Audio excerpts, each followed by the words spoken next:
Hey fellow gamers, welcome to Gaming Basics, your one-stop solution for mastering the essentials.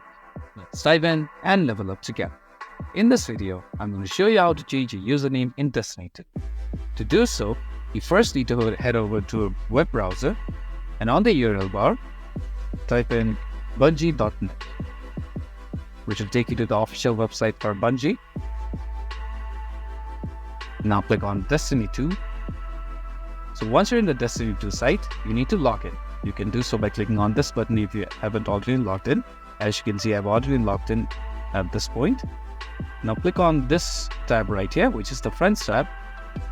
And once you're in this screen, click on Identity Settings.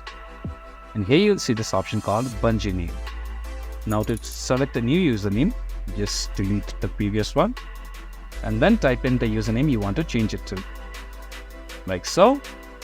So once you do that, click on Save Settings. And once you click on Save Settings, your username will be changed.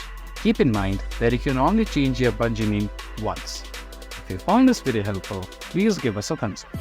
And if you have any questions for us, please feel free to mention this in the comment section down below. Also, don't forget to hit that subscribe button and ring the notification bell so you never miss out on our latest guides and tutorials. This has been your host Ace.